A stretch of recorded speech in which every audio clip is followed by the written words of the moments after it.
Hey y'all, my name is Philip Fulcher and I'm a senior engineer here with Nrwl. Today I want to talk to you about the dependency graph, how to explore it, and specifically how to solve some problems with it. The dependency graph has been one of the most exciting things that I've been able to work on here at Nrwl because it's one of the few visual tools that we have. You know, under the hood, you might understand that NX builds a dependency graph and makes all these connections between your projects to run things like affected commands or to build things in the right order. But until you run NX depth graph and actually see that, it can be hard to sort of understand how those connections work. And especially when you're first getting started with NX, the depth graph looks something like this, right? You can run the dependency graph, hit select all, you see all your libraries, you can see all the connections, and it's really easy to sort of understand this and derive meaning from it. But projects grow over time and get a little bigger and a little bigger until you wind up with something like these examples. It's huge. There's a ton of connections. Lines are crisscrossing. It's too zoomed out for you to actually be able to read any of the individual package names. You end up using a ton of time like zooming and panning around. And eventually you decide, you know, I can't get anything out of this. It's too big. It's too unwieldy for me to really understand. And what I want to talk to you about today is actually some strategies for breaking this down into smaller, more easily understood parts so that you can ask good questions from your dependency graph. And when I look at dependency graphs, what I tend to think of are maps. Because your dependency graph is essentially a map of your code base. It shows all the pieces and parts and how they're connected. And we use maps in everyday life in a lot of different ways and at a lot of different scales to ask a bunch of different questions. So let's say, for instance, that you were traveling and you were traveling from Boston to New York, and your first instinct, your first map that you might pull up is a travel map of being able to just get from one city to the next. And it's very, very zoomed out. You can see major highways, but there's very little individual detail that you can actually make out here. But it helps you answer this question of how do I get from point A to point B. Once you were actually there, you might have a map brought up that looks more like this. I want to see what's in my immediate area. I just got to my hotel and I really, I just need to find a convenience store or somewhere to pick up some food, right? You can sort of visually look around. You have all the details right in front of you, but it's zoomed in to a really, really small geographic area. Finally, later during your visit, you might want to look for some very specific things that might be outside of where you are immediately. And so you would use something like the search functionality to be able to look for restaurants. It would zoom you out, surface the information that you're looking for, which is these restaurants. And it's very similar to the last map that you're looking at. But in the last map, you would have had to zoom and pan around until you found exactly what you needed. But here, we've been able to search and find exactly what we want, surface only those things, and ignore some of the more extraneous parts of the map that aren't going to help us answer our question. So how do we do this with the dependency graph? We're going to talk about 3 different ways that we can ask questions of the dependency graph. The first thing that we're going to do to help us answer questions is actually grouping and naming libraries within our workspace, because a well-organized workspace is a lot easier to visualize and navigate. Once we have that, we'll talk about using graph search tools and how the grouping and naming can actually impact how we use those search tools. We're also going to introduce a new feature here in the depth graph visualization that should make those things a little bit easier for you. Finally, sometimes a visualization isn't the best answer to the question that you're asking, and you do need a high volume of data that exists across the entire graph, and we may not visualize all of that. We're going to talk about scripting, how you can actually access the dependency graph within code to be able to ask questions of it and get good answers. Let's talk about grouping and naming first. This is well documented. but it never hurts to go over some of the basic principles of handling an NX workspace, right? Everybody can always use a review of the basics. When we talk about grouping, we're talking about using grouping folders to organize related code. Here you can see from the NX monorepo everything that's related to the nx.dev website. It's all contained within a folder called nxdev, and everything is nested under that. You can see on the right is a list of the project names, and they all include that nesting folder name of nxdev. So every library that's actually related to nxdev contains the nxdev name. If we look a little closer at some of those libraries, we can see the name. It contains a standard type name to indicate the type of library that it is: data access, feature, and UI. This can either be part of the library name, or it can be part of a grouping folder that contains that library. So the difference between having data access documents versus common that's nested under UI. If you look at the actual project names, you'll notice that the folder structure doesn't have to dictate what the name of that library is, but it is handy in that way. These are the things that we recommend, but it is handy to have any sort of type information in the library name. If you find that data access, feature, and UI aren't what you want to call things, if you have more descriptive words or different ways that you want to categorize your features in different libraries, that's good and that's okay, but it is important that it exists and it be there for you to access it. Let's look at how that can impact how we use the different graph search tools. What I'm going to bring up for you is the dependency graph development environment. And you can check this out yourself by pulling down the NX monorepo and running nx serve depgraph. That's one of the fun things about NX being built using NX, is when we have to do NX development, we can actually use our NX tools and all the command lines utilities that we're already familiar with.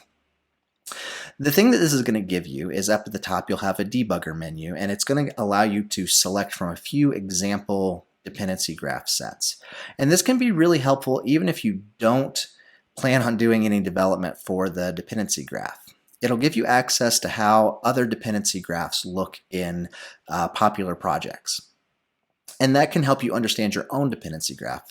Sometimes it takes looking outside of our own area, our own workspace, and looking at how others organize workspaces and seeing their dependency graph can help us understand our own a little bit better. So we went through all the grouping and naming. Let's see what impact that can have on how we use the tools here.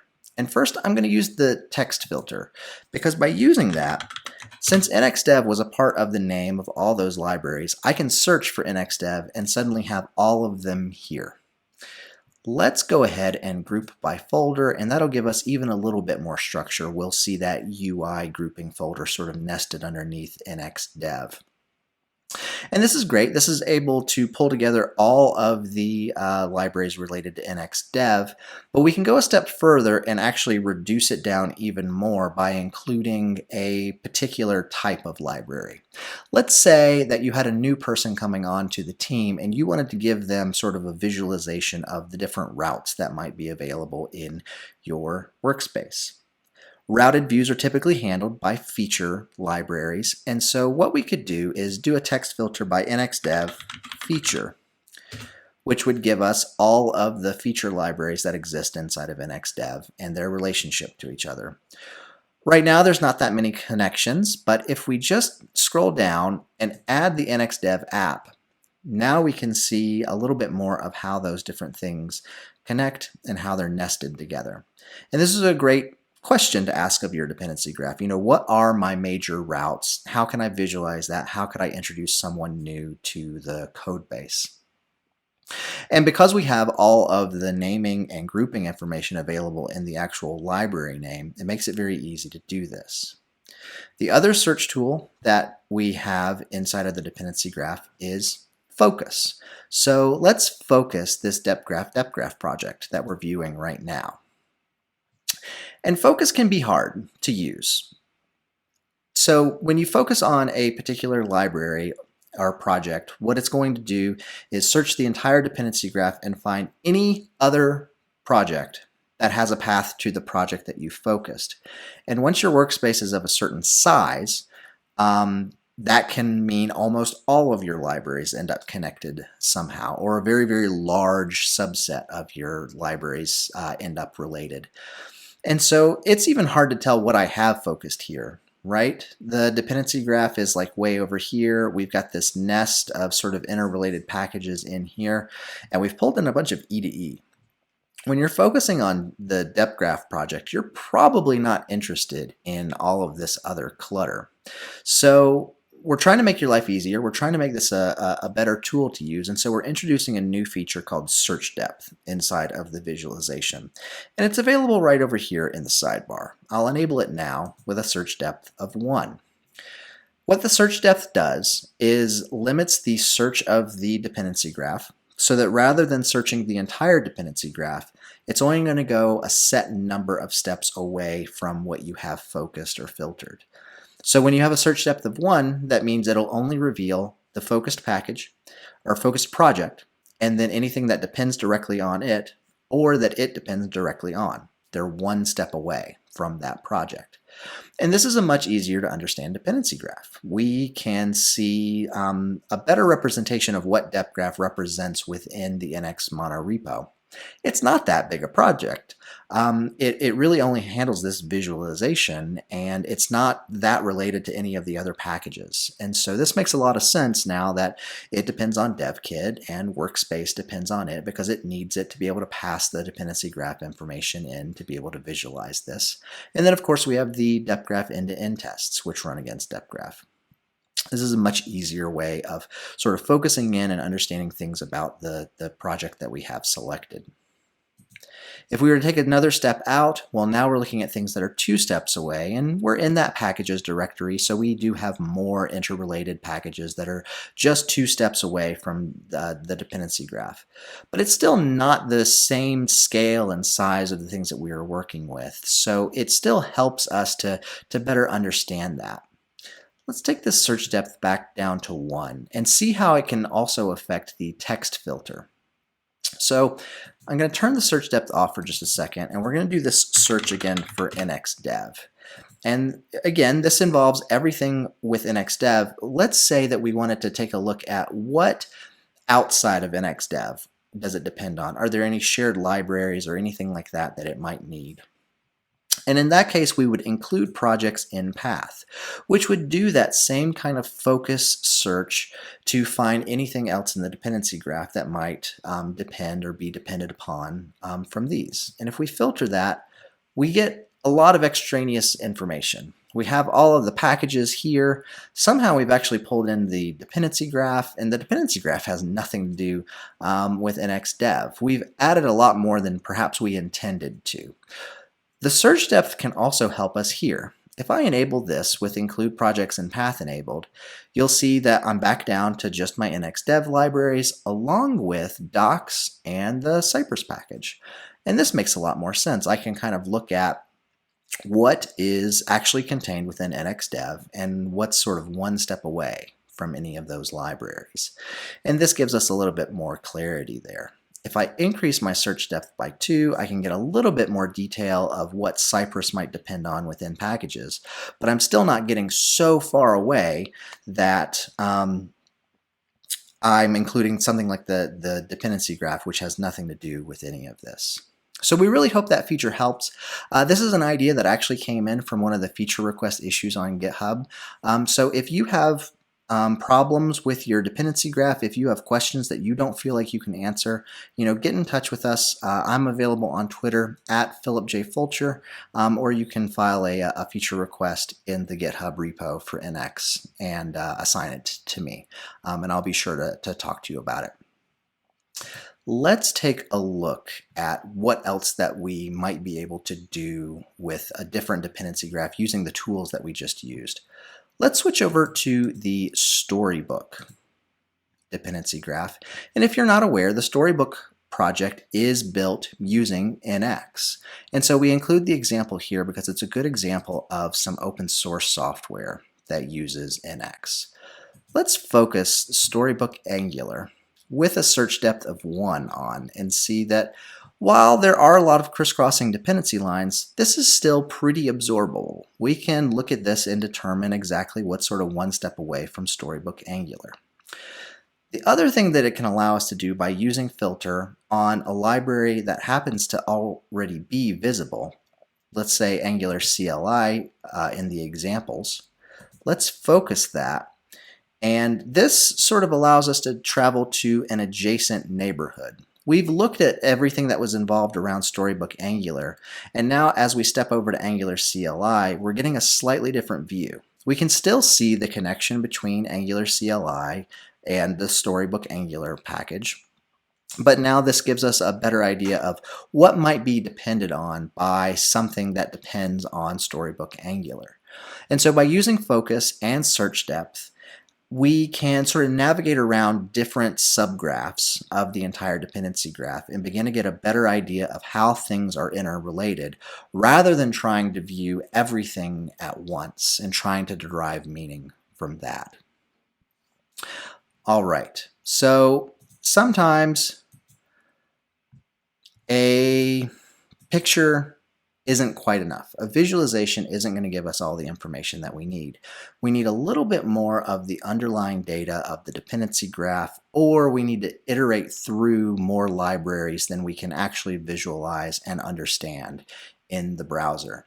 And this is a case where we will turn to scripting. We can actually run an npm script that will allow us to take a look at that dependency data and answer some questions. So let's take a look at some example code. Let's say the question that you wanted to ask yourself was, I want to list the dependencies of any given project. Rather than focus it and potentially wind up with too much, give me it just like a text list of these are all the dependencies of a particular library. What we can do is in our code, we'll first import create project graph async from Nrwl workspace, source core project graph. The reason that it's a deep import is because this isn't a function that we expose publicly on our API, and that just means that it's unstable. Typically, it's under heavy development. We do a lot under the hood with the project graph and making it more efficient or adding more data to it, and so this might change over time, but you can use it. We'll import yargs, which will help us pull in some information from the command line to be able to add.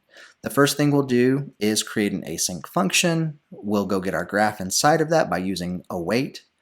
We'll pull the lib defined from the command line. And so the idea here is that you would run this script, give it a library. It's going to give you a console log of the dependencies of that lib. When your graph comes back, it'll most importantly have a dependencies entry there on that object that you get back. You can pass in the lib defined as a record key there and then iterate through all the dependencies. We export all the types on these, so you should be able to navigate this inside of your IDE of choice to better understand the data structure that you have available here. And because this code is fairly succinct, it's really easy to sort of get in there and play around with the different data that you have there.